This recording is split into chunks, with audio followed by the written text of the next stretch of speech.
So welcome back. I'm going to try to stand more here because we're recording this for those that can't make it this week. We forgot to do that last week. But I do tend to move around a lot, so we'll see. Can somebody just close those double doors so we get a little less? Daniel, would you mind closing those doors?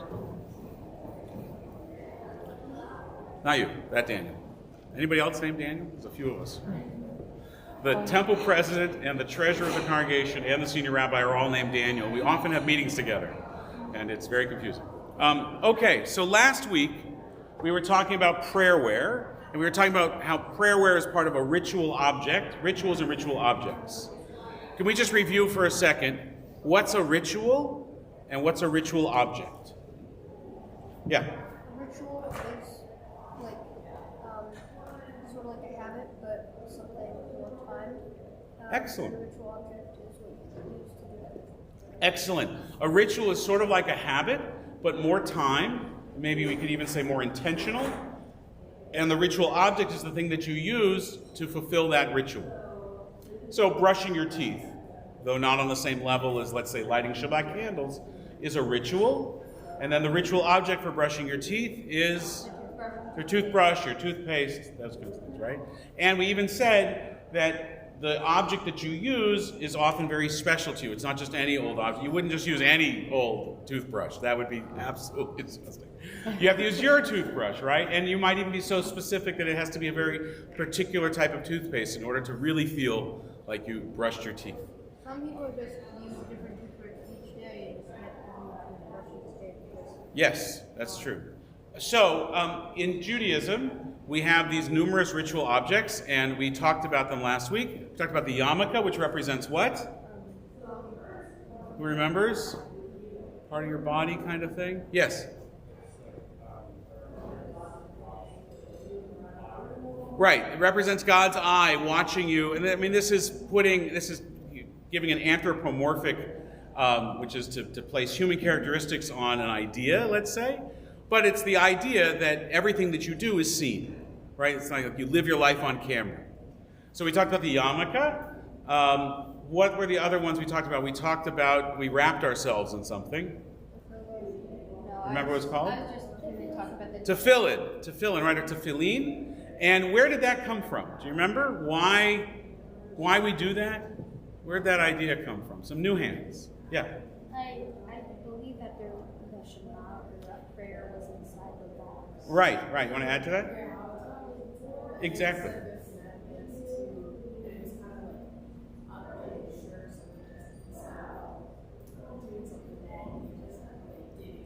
Right, it could have gone either way. It could have been metaphorical, right? It could have been just like a poetic thing, or it could have been literal. Actually, write these on or tie these to your arm and between your eyes. And so the rabbi said, well, let's do both, because what's the harm in that? And great, you're listening. You were paying attention. This is awesome. So we learned how to tie or wrap tefillin. It's called telain. Telain is a Yiddish word for wrapping. So telain, tefillin.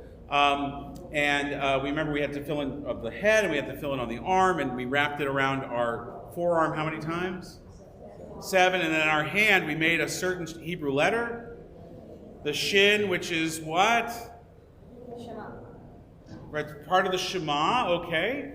But it's one of the names for God, which is Shaddai, begins with a shin. If you look at a mezuzah, you'll often see a shin on a mezuzah. This is how I show a shin.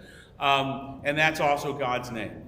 And then we talked about tzitzit, but I didn't get too far into it because I ran out of time, which I'm not going to do today. And we talked about how it says in the Torah that, and I guess I didn't show this text to you, and I don't have a screen today, so we'll go with it. It says later on in the Torah, later on in the book of Numbers, there's a story.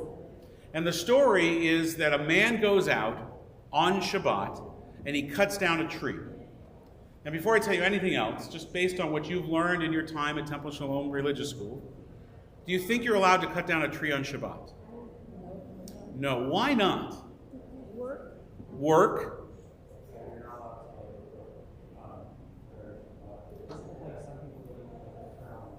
Right, so there's 39 labors that are prohibited on Shabbat. 39 specific types of work, and they're prohibited because that was the work that was used to build the temple. One of those types of work was cutting down trees. Others have said not only is it because that's work, but we shouldn't kill things on Shabbat. We shouldn't change the status of something.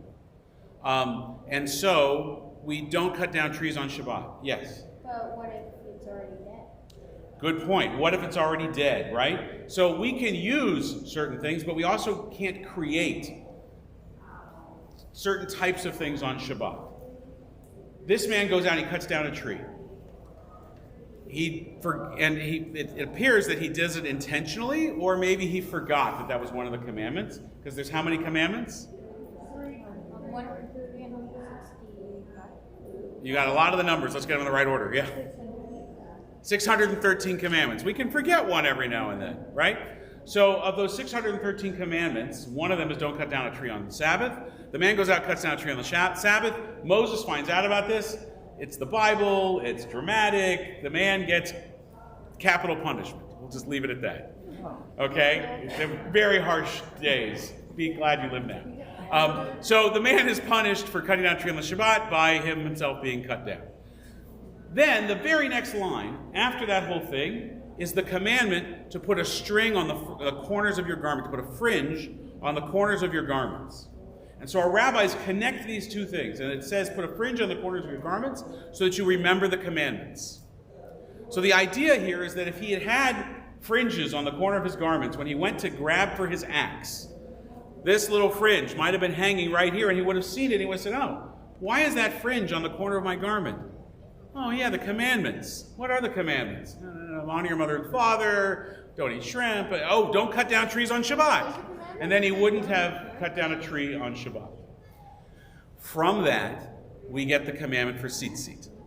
So, I don't know if they still do this or teach this, but when your parents and I were growing up, it used to be that I don't know if any of us ever did this, but people told us to do this, which was to tie a string around your finger to remember something. Parents, you remember that, right? Did any of us ever do that? No. Oh, maybe, okay. Okay, so we would they told us, tie a string around your finger so you remember something. It's the same idea. You'd see that string on your finger or a rubber band on your wrist. Some people do it that way, although it can be kind of dangerous. You're like, why is that there? Oh, yes, I'm supposed to, whatever it was. It's the same idea with tzitzit. I think it did, but I'm a rabbi. I pull things together that, So that's why we wear tzitzit. The reason is different from tefillin, where we're not sure if we're supposed to do this literally or not. Tzitzit, it's very clear in the Torah. We're supposed to wear them to remind us of the commandments. But how does a fringe like this remind you of all 613 commandments? Because when you tie it the way that we're about to learn to tie it, and you wrap it the way we're about to learn to wrap it, you will discover that this one fringe equals 613. When you add together the knots and the twists and the turns and do a little gematria, a little Jewish math, you get 613 if you were to count this up.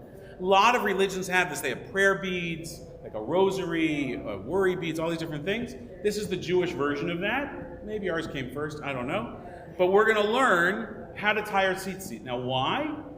Because for your bar bat mitzvah, one of the gifts that you will get, by the way, for my bar bat mitzvah, my parents asked me, so people are asking, what do you want for your, I remember this, what do you want for your bar bat mitzvah? And I remember telling them I needed bookends because my books were falling over, and I needed an electric pencil sharpener. This is 1983. I got like 9 sets of bookends and 12 electric pencil sharpeners. Now, an electric pencil sharpener in 1983 could sharpen a log. The thing was like this big, it had a cord like this thick and teeth on it. Anyhow, we still have those in the house. They have not died. I digress. You're going to get a talit for your bar bat mitzvah. It might be something that has already been purchased for you. You don't even know about it. You have family or friends that went to Israel and they picked it out for you. Maybe you're going to go and pick it for yourself, or you're going to go to Olive and Wild and get it here in Vancouver, or you might order it online. And if you do, talk to us first. That talit is the symbol of your accepting responsibility for being an adult in the Jewish world. Non-adults don't wear a talit. They might wear fringes, but only adults wear a talit. And so when you get your talit, it's going to come with fringes on it. But one of the things that you can do is you can cut off those fringes and you can tie your own. I did this with both of my children. I have 3 children, but I did it with the 2 that have B'nai Mitzvah so far. We can order a packet of the strings. And when you do that, it makes it your own. Some of our families have made their own talit tot because it's just a piece of fabric, right? It's just a rectangle of cloth. Some are weaving their own. We have some people that are weavers in the congregation. They paint it on silk, that kind of thing. And then you tie your own tzitzit. And when you do that, anytime you make something for yourself, it becomes, again, we go back to ritual objects, it becomes not like anybody else's toothbrush. It's your unique talit. So we're going to learn how to tie tzitzit. So to do that, can I get some help? Everybody needs... Can I just interrupt for 1 second? Because I forgot to tell everyone at the brunch. Yes.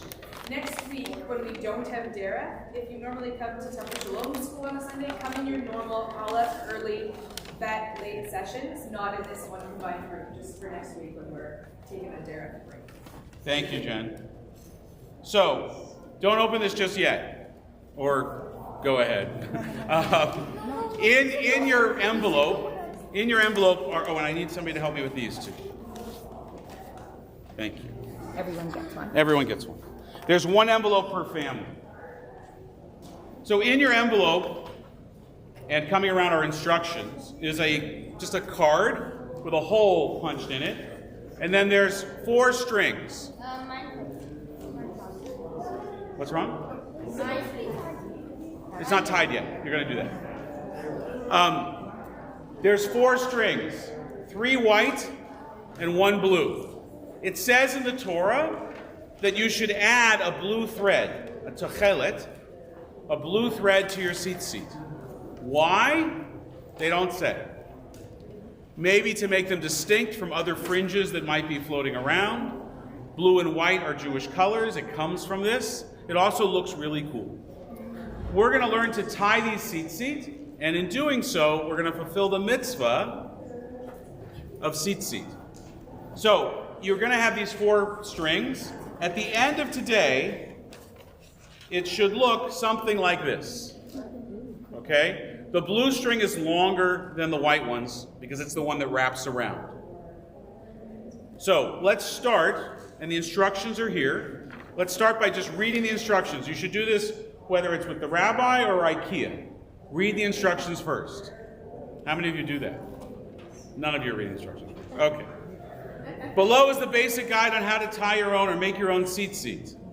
The instructions for this with only white string, but we're doing it with blue. So first, take a packet of 1 long string and 3 regular length strings and an index card. That's what you have. Push the 3 regular strings and 1 longer string through the hole in the index card. Here it says tape it to a table, but I'm going to show you a different way to do it. So, you're going to take your strings, and you want to get them all the same length. So, the best way to do that is to make sure they're all, at least at one end, the same. Right? So find your 4 ends. Make sure they're not tied or twisted on each other. Where are the 4 ends? I only see 2. 3, you have all the strings you need. There's 3 white and 1 blue.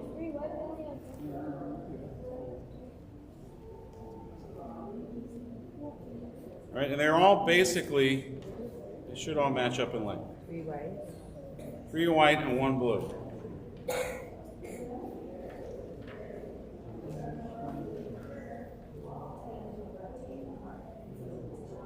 So here we are. Right? Something like this.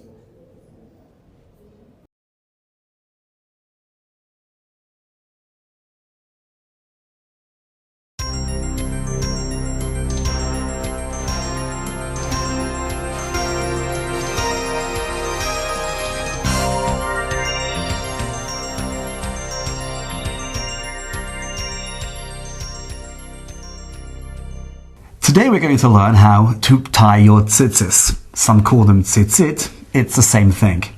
In order to tie your tzitzis, you're going to need 4 items. The first you'll need is the straightforward 4-cornered garment. You can purchase some of them with black and white stripes, some with just plain white, Some of them you'll find in cotton and others out of wool. As long as it has 4 unique, clear corners, you have what you need. You'll also need strings. The strings usually come tied in a very pretty manner, just like this. However, once we get going, we'll unravel them and they'll look very different. You will also need on the side, and it'll help you as you tie the strings, something heavy that will sit on the table nicely. I've chosen my Palm Pilot for this purpose. And one more little item that will really help you as you try to thread the strings through the holes is a bobby pin. Although the strings, when they come originally from the store ready to use and ready to tie, they come beautifully tied in the fashion you're seeing right here. In reality, there are 2 separate sets of strings over here. You have 4 longer ones and the rest are shorter ones. Therefore, the first thing you have to do is unravel the tzitzis, unravel the strings, and ensure that you keep the longer ones separate. It won't be too difficult, because once you have unraveled them, you will see very clearly which are the longer 4 and which ones are shorter. So we untie it. This is the fun part. And then those few that were there, tied around the wrist, are actually the longer ones, and the other ones are far shorter. So once you have the longer strings and shorter strings in separate piles, all you have to do is separate one of the longer ones, called the shamish, and 3 of the shorter ones. For each corner, that's all you'll need. 1 long one and 3 short ones. The rest of the strings, for now, you can put on the side till later. Now that we have the 3 shorter strings and the 1 longer string, we put them together, as close as we can together, and this is where bobby pins are very helpful.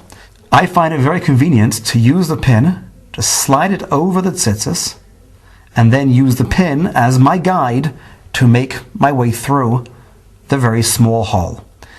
As you're putting the tzitzis through, the strings through the hole, you should say the words L'shem mitzvahs tzitzis, which literally means in the name of the mitzvah of tzitzis. Then you can discard the pin for now. We'll come back to that for the next corner later. Then you want to pull the strings through until, roughly speaking, the 8 strings come to an end at the same place. Obviously, that'll never happen exactly, particularly bearing in mind the shamish is a lot longer than the rest. And therefore, you want to end where roughly the other 7 come together. Now that your strings meet at roughly the same point at the other end, it would be wise to hold on for the next few seconds on both sides of the garment, whilst you take one side, either one is fine, and just make a straightforward knot. Whilst making that knot, say the words L'shem mitzvahs tzitzis, as we said before, and we tie the knot. It is ideal if one makes the knot just so that the garment creases slightly, in order that from now on the knot will remain on this side of the garment and not at the bottom. It is a special requirement to have the tzitzis coming off the side of the garment, not from the bottom. Now that you've made the first knot, you have to now go and do the same thing again. Make a second knot. However, I personally recommend using the other set of 4 strings in order to balance out the length of the 2 sides. Again, whilst tying your knot, you say the words L'shem mitzvahs tzitzis.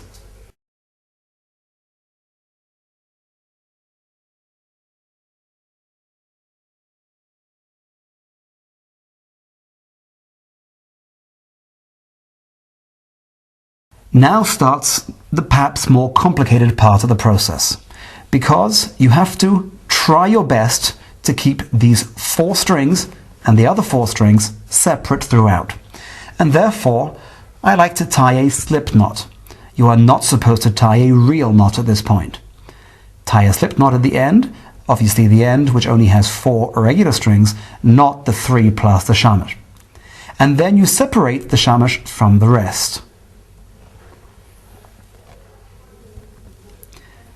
Take the other 7 strings together, and this is where your heavy weight will come into effect.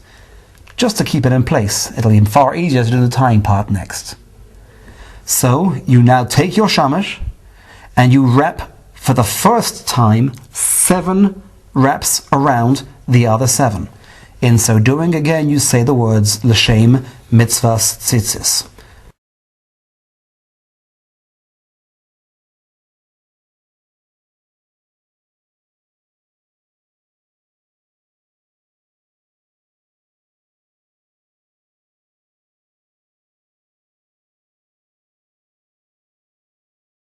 At this point, you'll want to check that you actually do have 7 twists, because often you'll find you've missed a half along the way. So try your best to get 7, or at least something within a half of 7. And then you need to go back to the other 7 strings. So now you can release the weight, separate the 2 lots of strings, so now you have 3 and 4, and send the shamash back home with the other 3 that belong in its set. Now you have again 2 sets of 4 strings, and simply tie a double knot. L'Shem Mitzvahs Tzitzis.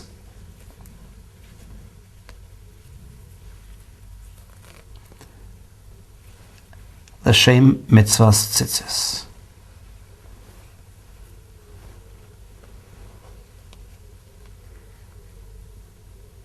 If you've got this far, the rest of tzitzis making is actually very straightforward, because the next 3 lots of twists and double knots follow the exact same procedure as we've just gone through, with one difference.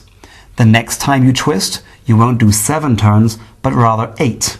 Then you'll do 11 and then 13. So when you've tied the next lot of ties, this time with 8 twists, it looks just the same. Double knot, 7 turns, double knot, 8 turns, double knot. Next we do 11. So the next stage, we now have the 11 ties. I try very hard to keep the double knots equal distance from each other. So although you only have 7 turns here and 11 there, you still want to try to make sure that the distance between the double knots on each side of them are equal. 13, of course, is the next challenge. So let's try. Well, again, as we've done till now, separate the shamash from the other 7 and keep them together. We'll place the weight on top of those 7, and then we will twist. L'Shem Mitzvahs Tzitzis.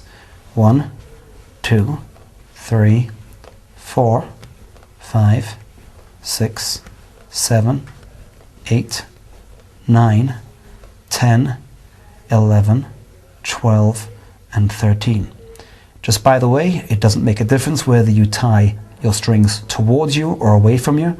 I personally find it easier doing it away from me, but either way is absolutely kosher. Before I tie my knots, I always double check that I do have the right number. It saves time in undoing knots and then redoing them. In this case, I'm missing about a half, so I'm going to add the extra one to make sure I get that half in.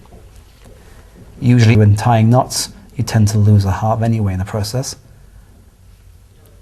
And once you've done your 13 twists, you now reunite the shamash with the other 3 on its own team, as before, and you tie your double knot. L'Shem Mitzvahs Tzitzis.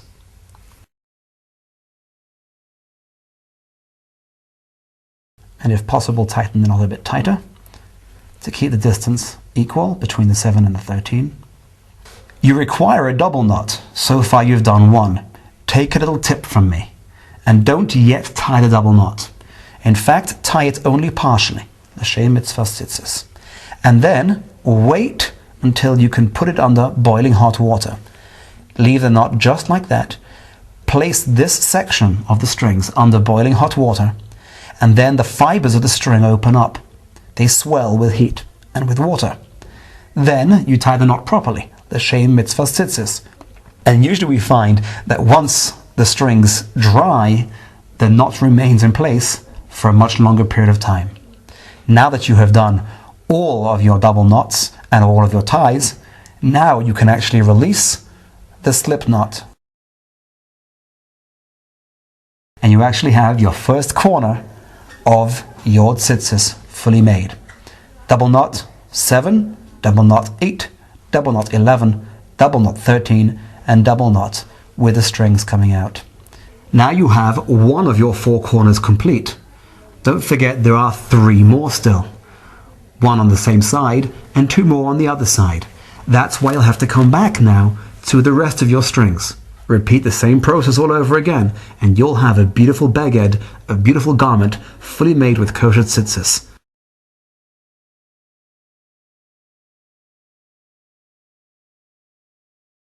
So there you go.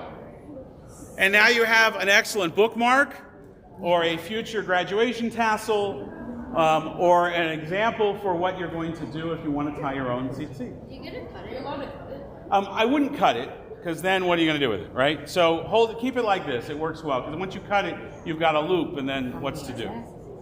I guess you can make it into a keychain or something. So there's your tzitzit.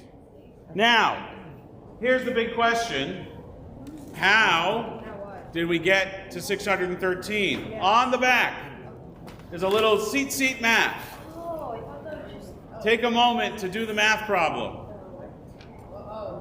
I don't speak Hebrew. I don't know what this means. You just need to read. It's a what do they call that? A codex, a key, a codex. Codex, I think is what they call it, right? Aleph equals 1, Bet equals 2, Gimel equals 3. So what's the numerical value of the word tzitzit? Tzadi Yud Tav. Let's add it up. A tzadi is what? 90. A yud is what? 10. A tzadi is what? So that's 100, right? A tzadi is what? A yud is what? So that's 200. And then a tav is what? So 400 and 200 is? 600. How many knots do we have? How many knots? Sorry, how many threads? How many threads do we have? How many threads do you have? 8. How many knots do you have? 10. No, don't count them as double knots. That ruins the whole thing. 5. 1, 2, 3, 4, 5. 5 and 8 is? 13 and 600 is? The word tzitzit equals 613 commandments. If you're a crazy rabbi doing weird math. Gematria. Does anyone actually do this math now? Okay, there's another one. The total number of wraps. 7 plus 8 is 15. Plus 11. 26. Plus 13. 39. By the way, how many labors are you prohibited from doing on the Sabbath? 39. Can you list them? So that equals 39. Now add up the name of God. Yud, He, Vav, He. Yud, He, Vav, He equals what? Yud is 10. Vav is 6. That's 16. Sorry, Yud, He, Vav, He. Yud is 10. He is 5. 15. Plus Vav is 6. 21. Plus He, 5. 21 and 5 is 26. 26. And now we're going to add up Echad. Aleph is 1. Chet is 8. So that's 9. And Daled is 4. 9 and 4 is 13. And what was the other number? 26. I just forget. 26. 26 and 13 is? 613. 39. How many labors are you not allowed to do on Shabbos? 39. Adonai Echad, one God, reminds you of the 39 labors you can't do on the Shabbos. So what came first? The math problem or the answer? Math problem. Is it math or? Okay. So that's tzitzit. We have a few more minutes. We have a half an hour still, 20 minutes or so. Can we just go then? We're not done. I got something else to teach you. So that ends the prayerware section of this portion. We have one more thing we want to do with you, though, here in my section, and that is what I like to call synagogue skills, or we could even call it synagogue choreography. In particular, we were talking before that the Torah service is the big moment. Right? I mean, the whole bar mitzvah is important, the bat mitzvah is important, but the Torah service, from the time we take the Torah out to the time that we put it back, that's when your family is participating, that's when you're reading, you're giving your speeches, we're opening doors of the ark, we're passing the Torah around. We want to go over that with you, not for the purpose of you remembering everything, but so that you can understand the significance of it. So, leave your seat on your chair, and come stand with me on the bima.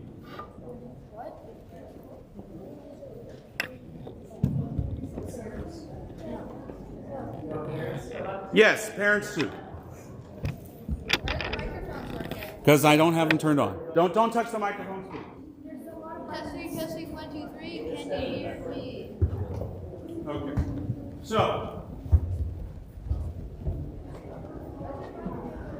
please don't touch anything. Please don't touch anything. That'd be very important. Okay, everybody stand facing this way. What is this? The ark. Do you know the name for it in Hebrew?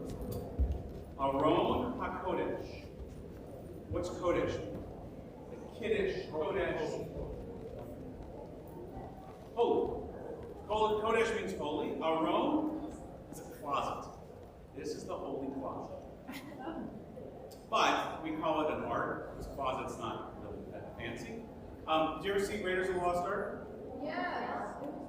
Ark. Okay, what were they raiding? What was the lost ark? Yeah. Yes, it was the Ark of the Covenant in the Ten Commandments. It was one of these, just on its side and being carried through the desert. Or to say it differently, from that we got this. The Israelites, when they walked through the desert, carried the tablets of the Ten Commandments with them. Very importantly, and I've taught this before, there were actually 2 sets of tablets in that ark. There was the first set that Moses broke in his frustration when he came down and saw the people dancing with the golden calf. And then the second set that God gave Moses, although the second set Moses had to write himself. God wrote the first set. The Israelites put the broken tablets in the ark, which is heavy. You're schlepping this through the desert. And then they put the whole tablets on top of it. There's a beautiful teaching about wine. Because it's in our brokenness, it's in our mistakes, that we build the foundation of our better selves. Right? Or as Leonard Cohen said, it's the cracks are where the light gets in. So we carry our brokenness with us. We carry our mistakes not as a burden, but as a foundation to build new wholeness. Anyhow, so this is that. That is this. We are, right? So you're going to have people, you're going to give people an honor. They do not need to be Jewish.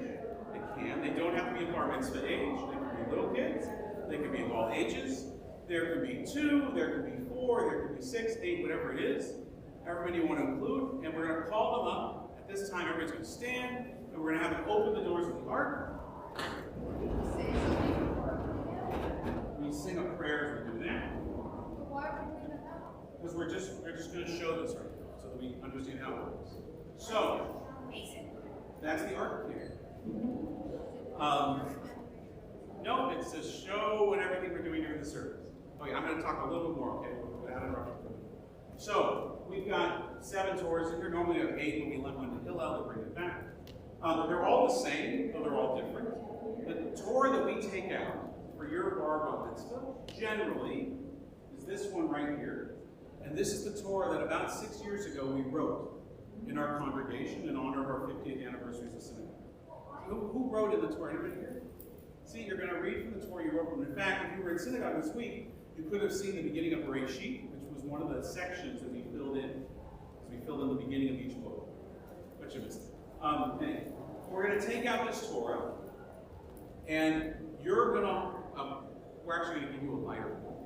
But you are all going to stand in a row, in a line, with your parents and your grandparents if they're here. Parents, whether they're Jewish or not. Grandparents, usually your Jewish grandparents, unless your non-Jewish grandparents have been involved in your Jewish education in some way. They schlepped you to Hebrew school. They made sure you practiced your bar mitzvah. Then absolutely, if they're comfortable, they can be involved. Shouldn't. And we're going to line up in a row. So let's practice this. Everybody go back to your seats, but don't sit down.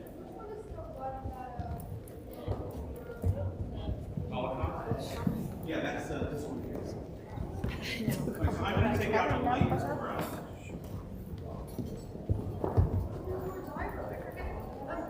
Yes. Which one did we write? Yeah, that usually sits in a different language. Okay, so I need some volunteers. I need a volunteer to be our bar or bat mitzvah. Daniel, come on up. Stand right here. You're going to stand on this step right here. I need a volunteer to be Daniel's mom and dad. No. I choose my dad. Yeah. How about your dad? Come on up. And can we have a volunteer to be Daniel's mom? You're not obligated? Come on up. Okay. Come on up. Okay. Now I need somebody to volunteer to be Daniel's Bubby and Zadie, his grandparents. And you have to talk like a grandparent. The two of you, come on up. Okay. So I'm going to have you sit down now so you can pay better attention. But normally we're standing for this moment in our service. So what, you can sit, please be seated. So what's the significance of this moment? It's going to be a terrible recording, but that's just what it is. We sing something in our prayers. We sing a phrase called LTorah vador. You heard that before? What's that mean? LTorah vador. What's it mean? From generation to generation. What we mean by that is that we've passed the Torah down from generation to generation. Now that's not always true. Some families, you're the first people to have a bar bat mitzvah. You might be the first people to be Jewish in your family. But even still, Torah has continued, whether it was in your family or the family of the Jewish people, from all the way back to the times of Abraham. This story and what it teaches and those 613 commandments have continued from generation to generation. And at this moment in your bar mitzvah, we reenact that. And so, you stand here, scoot down a little bit, Daniel, that way. Daniel, that way.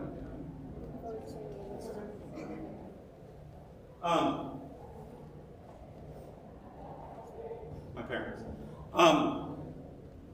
So I'm going to talk a little bit during the service, and then I'm going to hand the Torah to your Zadie.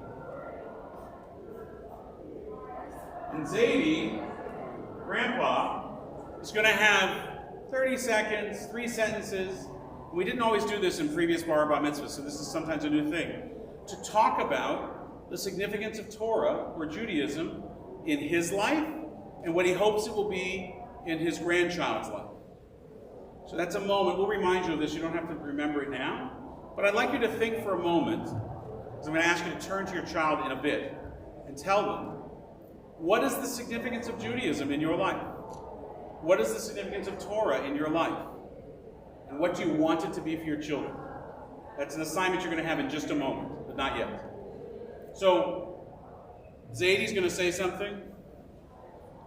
Bubby is going to say something. Mommy is going to say something. Daddy is going to say something.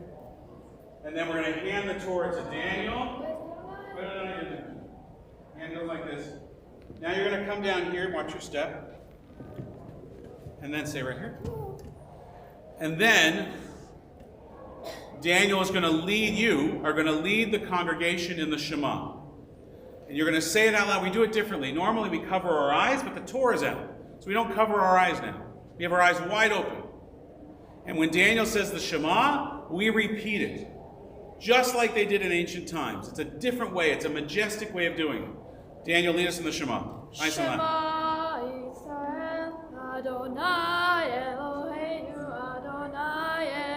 And now us.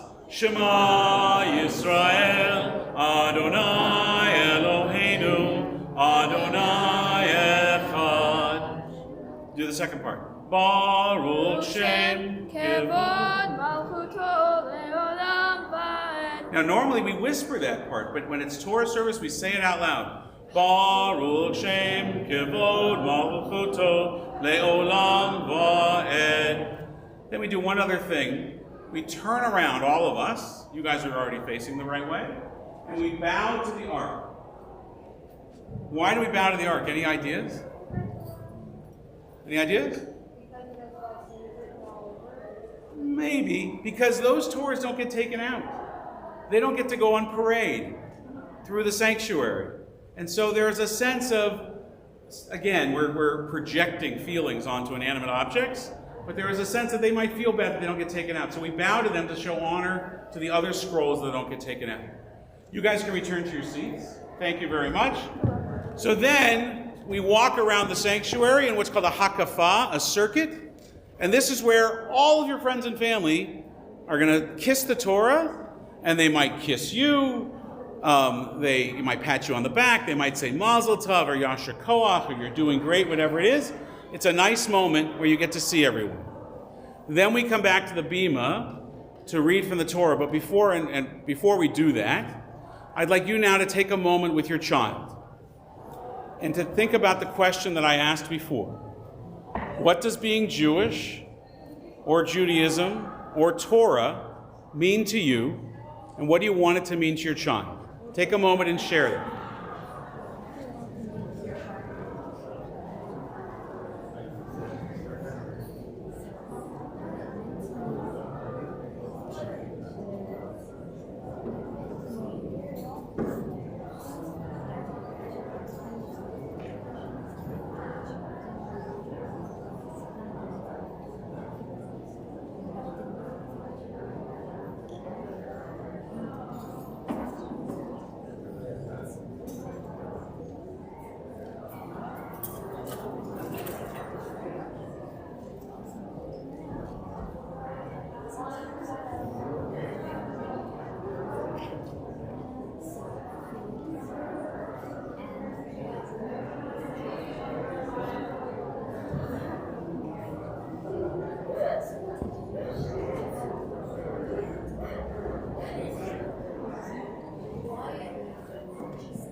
Okay, so do you need another minute or everybody do it?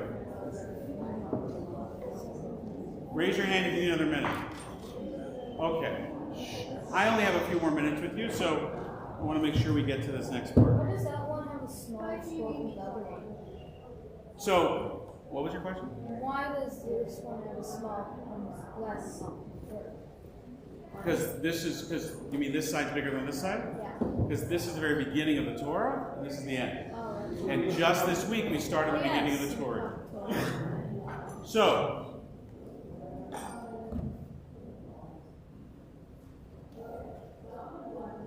I just noticed that you touched. okay. I just noticed that you touched the paper, but it wasn't the print side. Is that Right, you can touch the other side, you just don't touch the ink.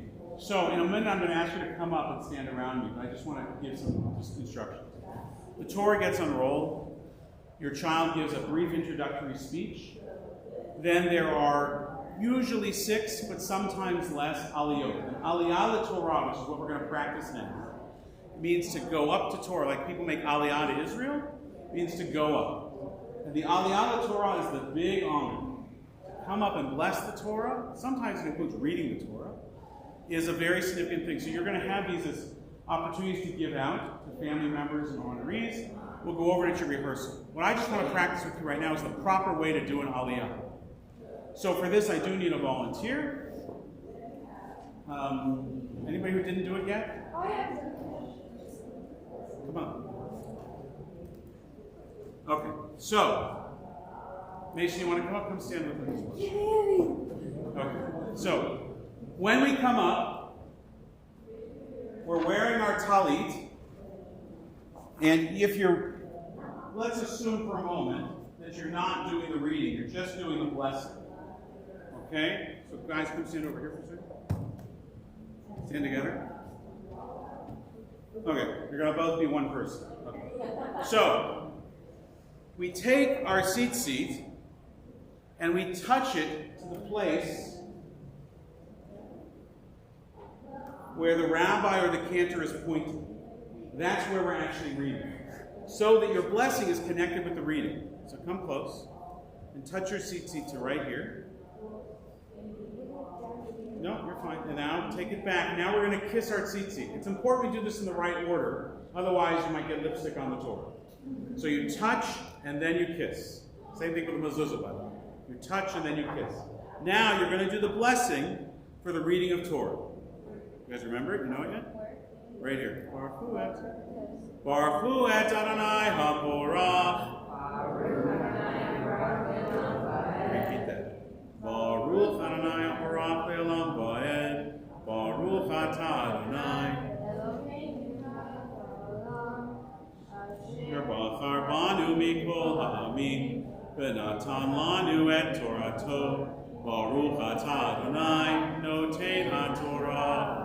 Amen. Now, if you're not the reader and somebody else is reading, it's a very important thing.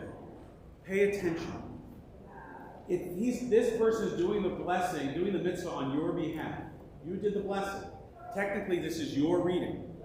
So if you're looking off into the distance and not paying attention, it's not respectful to what's taking place. So watch them as they read, and they'll read the Torah, and when they're done, we'll all usually chant the last word together, and then you're going to take your talit, and again, you're going to touch it to where they ended.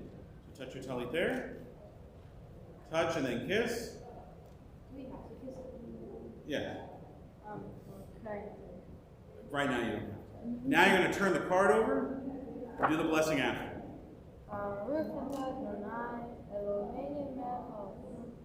Asher natan lanu Torah emet v'chayei olam nata b'tochenu Baruch atah Adonai noten HaTorah. Amen. And then they might say Yasher Koach. Yasher Koach, which means may you have strength. May you be rich with strength. Essentially it means congratulations, but it's sort of an idiomatic way of saying it. Now, the last thing I want to talk about. When you come up to do an aliyah, it's a commandment to read from the Torah. You guys can go sit down. I'll take the telly. When you come up to do an aliyah, it's a commandment, so we rush to do a commandment. That, by the way, is why a bris takes place early in the morning. Because as soon as you can do a commandment, you should. So when you're called up to the Torah, you take the shortest route to the Torah. So if you're sitting in that back corner, and the Torah is here, go that way, not this way. But really, you take the shortest route up, and then afterwards, you take the longest route back to show that you're lingering, that this thing is important to you, and you're sad to leave. Also gives you more people to shake hands with, but you take the longest route back. At the end of all the Torah readings, there's all sorts of other stuff that goes on. I'm not going to go over all that. We hold up the Torah so that everybody can see it. We put it down, we put it away. It's a bunch of other blessings and readings that are done. We put it back in the ark, then you give your speech. And that's pretty much the bookends of that significant moment. After your speech, we give you a gift and certificate, and you're a bar bat mitzvah. You're done. That's in the middle of that, yes. I skipped over. That's the significance of this moment. I hope that the moment that you had just now to share what being Jewish, Torah, Judaism means to you, and what you want to be to your child, I hope that you do that again. Take the time to have those conversations. For the parents that weren't here, the grandparents, have those conversations.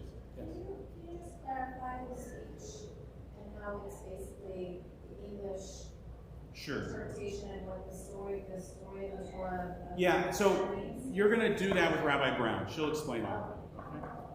Thank you all very much. Keep your seat. Take your instructions. If you have questions, I have a few minutes and I have to go do a funeral. So, but I have a few minutes to answer. Okay, thank you all. Thank you very much. I am. Yes. We didn't. January 2020, we were still in the Oh, January 2020. No, we hadn't done it yet. We just got ready to do it. Yeah. Great.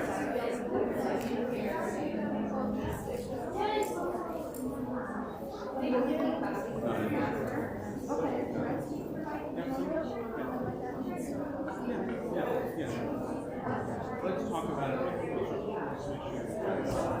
It's not required that we do it, so if it creates an awkward moment, we still pass it.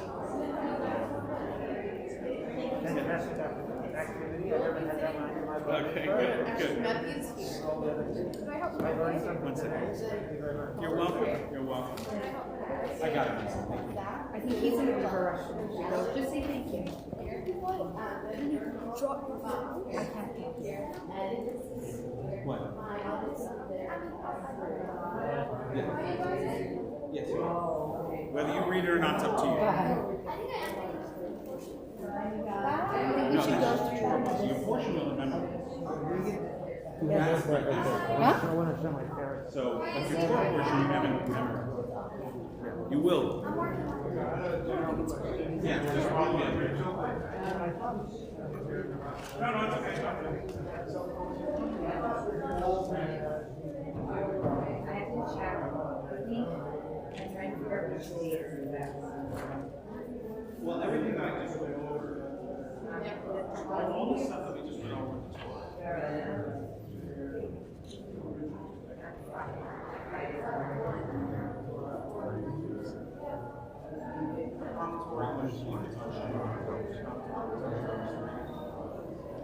And then,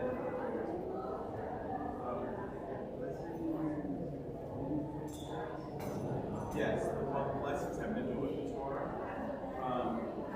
The blessing before and after the Torah, the hot Torah people. And that's really it. Yeah. Yeah. Who's back there?